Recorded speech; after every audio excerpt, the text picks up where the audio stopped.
Because they don't teach the laws of God in the church. That's why you have a church set up on every community. I see a cross right here, a cross right here, a cross up the street, and you still have the same wickedness going on in every community, every ghetto in America. Because the church is not teaching the commandments of God.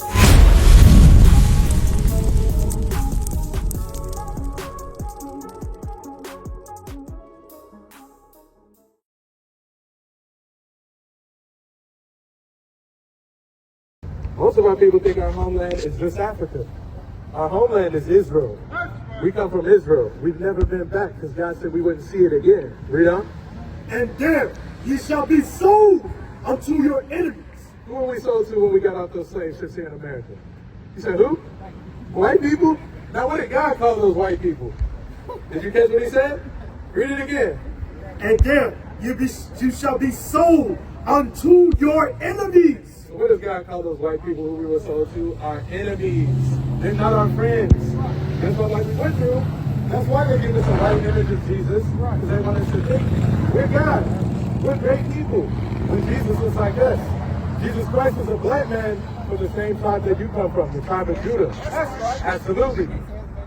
His hair was like wool, just like ours. Whenever you actually let your natural hair grow out, right? Jesus Christ, he came from the tribe of Judah. We are the Israelites according to the Bible. Read on. Ye shall be sold unto your enemies for bondmen, slave men, and bondwomen, slave women. And no man shall buy them. And no man will be able to save us out of our conditions. You look at Martin Luther King, what happened to him? Assassinated. Malcolm X, what happened? Assassinated. Marcus Garvey, what happened? Assassinated. So every person who tries to rise up to save us from the conditions we're in, what happened to them? They got killed. Because true revolutionaries understand the greatest thing is to serve for your nation and to die for your nation. We don't have a lot of that in our communities today. There's not a lot of people who are uncomfortable with the conditions that we're living in. When the Bible says oppression should make a wise man mad, but a lot of our people were comfortable in the conditions that we live in. Now, remember, the Bible says we will be sold on slave ships. Why? Why did God allow this to happen to us? Because we're the greatest nation on the planet. So why would God allow these things to happen to us? Remember, we read about it earlier. What did we have to do? You said it.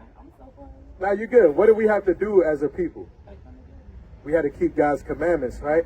We had to keep God's commandments. So the thing that we didn't do, we didn't keep his commandments. We started to break them. Now it's important you understand Deuteronomy 22, verse 5. The book of Deuteronomy, chapter 22 and verse 5. The woman shall not wear that which pertaineth unto a man. So God is giving us commandments right now, right? So one he gives to the woman. Read it again. The woman shall not wear that which pertaineth unto a man. Neither shall a man put on a woman's garment. So let's start right there. So God says the man shouldn't put on a woman's garment. What's a woman's garment? Me as a man, I should not wear. A dress, right? Plain and simple. A man shouldn't have on a dress. He shouldn't have on no skirt. How would you feel about me right now if I was trying to teach you and I had a dress on? What the Bible say though? Okay, so the Bible says a man shouldn't be putting on no dress. He shouldn't be putting on no skirt, right? Why? Read on. For all that do so are abomination unto the Lord thy God. Now God said that plain as day. He said if I did that, I would be an abomination unto the Lord thy God. Is that reading a book by its cover? Absolutely, because what did God say about me if I had a dress on? He said I'm an abomination. So that's reading a book, right? Now jump back up to the top. How you doing, my brother LaRon? You know he's an Israelite. You know you're an Israelite. That's good. So what we're going through right now is we're going through commandments God gave to us, the Israelites, to keep as a people. Read. The book of Deuteronomy, chapter 22 and verse 5.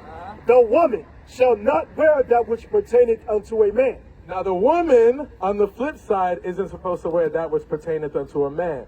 So if a man wasn't supposed to put on a dress, a skirt, what do you think a woman isn't supposed to put on? You can't wear pants. You see how easy that is, sis? The Bible says you cannot wear pants. Now is that something you're going to stop doing? Why not? Are you at work right now? I'm off right now. I just got off. So what could you have done when you got off work? If your job forced you to wear pants? You could have changed, right? Go to 1 Timothy chapter 2, verse 9. Shalom, Israel. This is Bishop Nathaniel. I want you to know that you can view all our Sabbath classes live on IUIC TV. That's right, I said on IUIC TV. Download the app today. Shalom. You can't be wearing them. You agree with that, bro? According to the Bible, God says our sisters, they can't wear pants, and our brothers, we can't have on no dress. Otherwise, we're an abomination. Because you know the commandment. There you go. Same with our sisters, y'all supposed to have the head covering on to show honor and respect. There you go, about them scriptures. Now read that. The book of 1 Timothy, chapter 2 and verse 9. And like matter also, that women adorn themselves in... You know what the word adorn means? It means to beautify, to make beautiful. So God is telling our sisters how to make yourself more beautiful, how to get more essence, more respect about yourself. God says that the woman do what? Adorn themselves in modest apparel. In modest apparel. Modest apparel. You know what apparel is? What's apparel? You good, sis. You good. We your brothers. Apparel is clothing. It's clothing. So when you put on a dress, hold on, bruh. When you put on a dress or when you put on a skirt, at the same point, it's got to be modest. Because you see a lot of our sisters today who wear dresses and wear skirts. They pencil skirts. They skin tight. They sun dresses. They trying to show off everything they got. The Bible says when you keep that commandment and you dress yourself how he told you to dress, now you have to do it modestly. Modestly, meaning a not skin tight dress, something free flowing that doesn't show off your figure. Because you don't want every man out here seeing what you got. You married? You got a boyfriend? You're not dealing with no men at all? Okay. Are you trying to get married? You want to have a husband one day? Eventually? Now, what would you be looking for as attributes in that man you're looking for in a husband? So respect. Now, if he sees you doing something that's disrespectful to yourself, you'll want him to correct that, right? So one thing, remember we read about the woman wearing pants. What did God call them? An abomination, right? So if you want a man who respects you, he shouldn't want you to wear pants. He shouldn't want you to wear leggings, something showing off everything. You said you want that man to respect you. He's going to want you to respect yourself. So he's going to command that you wear a dress, that you wear a skirt that's modest. That's what a man of God would do. Now, how many men in our communities do you see today that tell our women they can't be wearing pants? They don't want to see that. Put that up. You don't, right? We don't have a lot of men of God in our communities. And the church, they shaking the behinds like they do in the club. And the pastors want to see that. You see, most of the time with our pastors, they end up getting charges. They caught up committing adultery, doing all manner of wickedness inside the church that's supposed to be teaching the laws of God. Because they don't teach the laws of God in the church. That's why you have a church set up on every community. I see a cross right here, a cross right here, a cross up the street, and you still have the same wickedness going on in every community, every ghetto in America. Because the church is not teaching the commandments of God. Across the earth, the prophets move. From city streets to distant lands, the message is the same. Israel must rise.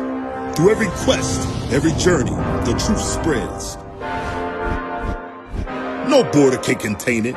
No distance can silence it. Our nation lives in every moment. In joy, we celebrate marriages. In sorrow, we honor our dead. On the Sabbath, we gather as one.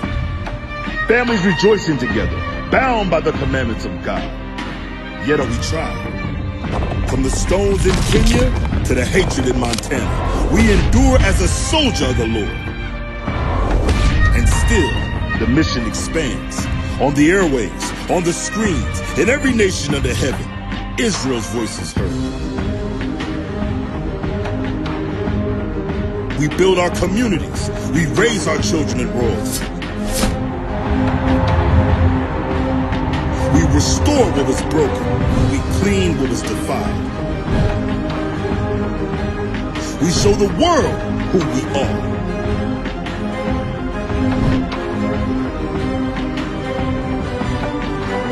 This is Israel united in Christ. Nation in motion. Nation endures.